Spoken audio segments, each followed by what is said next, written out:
I want you all to listen closely. There's evil, literal evil, all around you. And if you're not careful, you too will be consumed by it. You'll become a slave to it. And soon enough, if you don't open your eyes to it, it'll be too far gone. You'll be sucked into that dark hole, and there's no coming back from it. Now, most of you watching this, you're probably wondering what evil? It's not like people around you are murdering each other. It's all fine on the outside. That's right. When you look around, people are going about living their normal lives, going for their jobs, coming back, parties, this, that, normal lives. It all seems calm on the surface. But it's all around you. There's a lot of negative energy and true evil around you. And the reason why you can't see it, the reason why you're blind to it, is because you're completely desensitized by it. Now, what does that mean? Let me give you an example with a quick story. There was once a man who wanted to burn and kill a frog. Now, what he did was he went to the stove, he lit up the stove, and then he put a pan on top of the stove. And he filled up the pan with water. He waited 10, 15, 20 minutes. He waited for the water to heat up. And then, after a couple of minutes, after 20, 25 minutes, the water started boiling. And then, what he did was he took the frog and he threw it inside the pan. Now, the moment the frog landed on the hot water, the boiling water, it jumped out. It directly jumped out. And then what he did was he again took the frog because he wants to kill it. He took it and he again put it on the boiling water.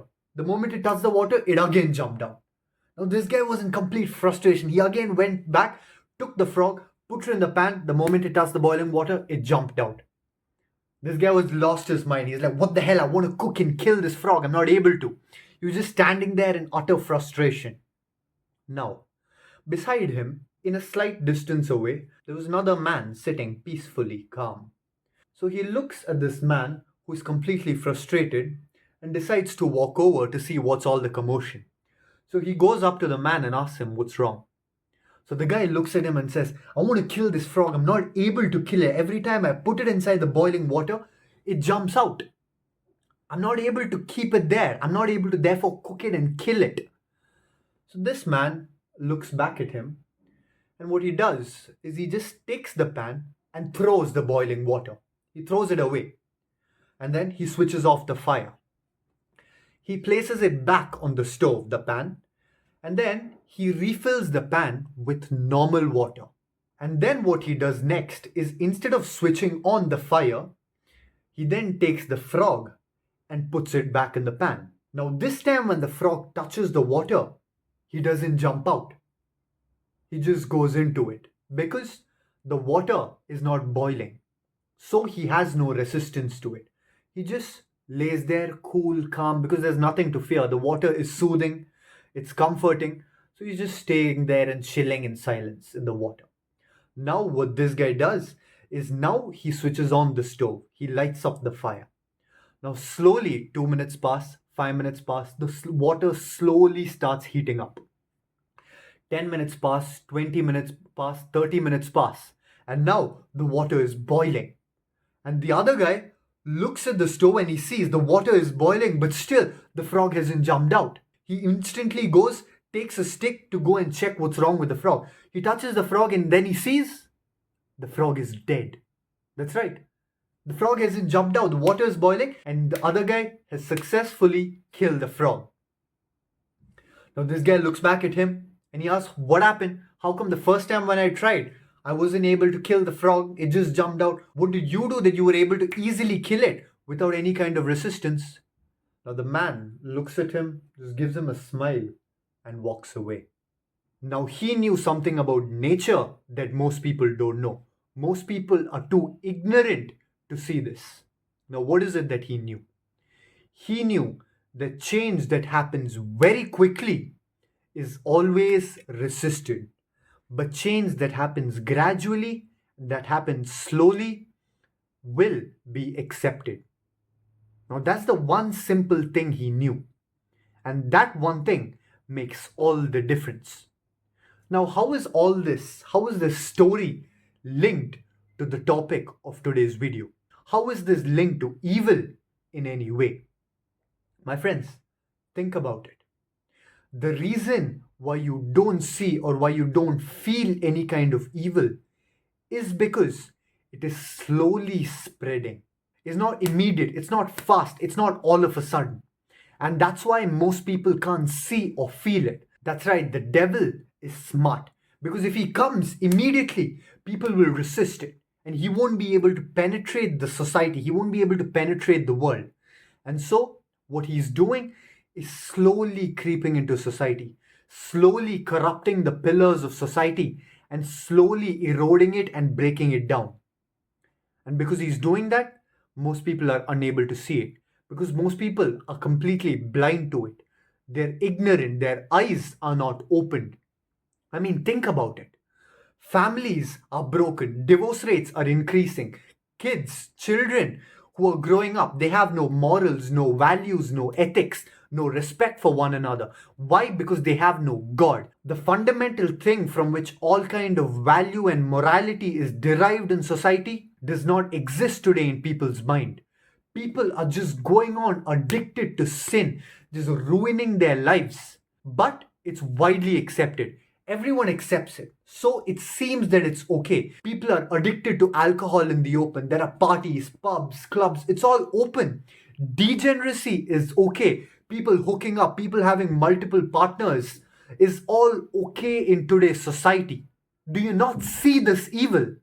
It's right in front of you, yet most people are completely blind to it.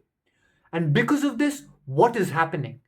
People are weak in their bodies, in their minds, and in their souls.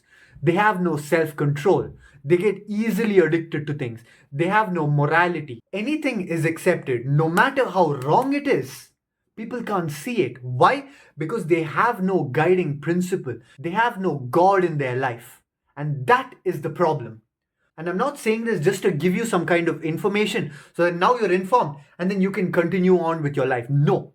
I'm saying this because majority of people are lost, are confused, and they're going down that dark hole.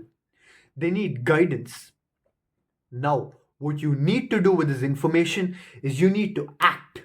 Now, what do I mean by act? What I mean is you need to live a life driven by values. You need to live a righteous life. You need to have principles, ethics, and morality that's guiding you. Why? Because the person who has principles will never stray away into the darkness. They know the difference between right and wrong. They know what they have to do and they know what they have to stay away from because they are guided by values. So, what you need to do is live a righteous life. You need to live a life of values. Now, you may be thinking, I want to live a life that is integrous, that has value and principles. But how do I do it? I don't know where to start. What do I do? Follow your scriptures.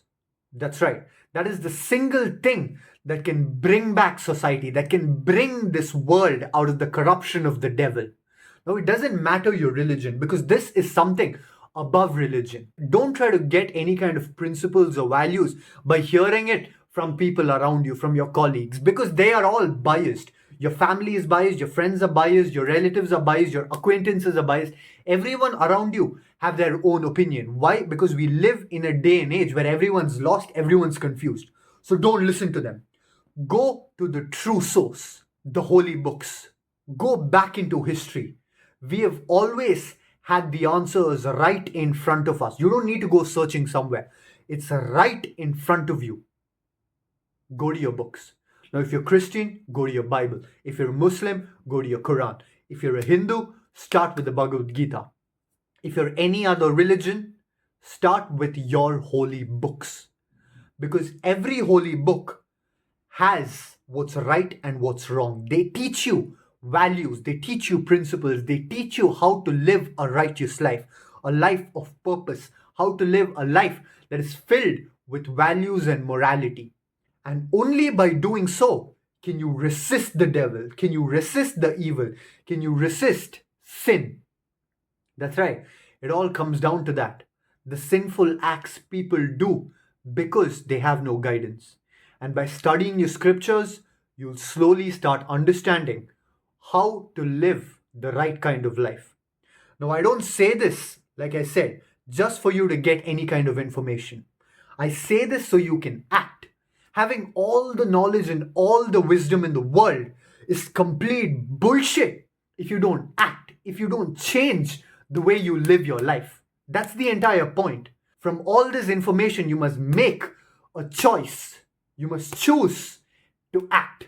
You must choose what's right and then act. Only then can you make any kind of change in your life, and only then can you impact the rest of the world.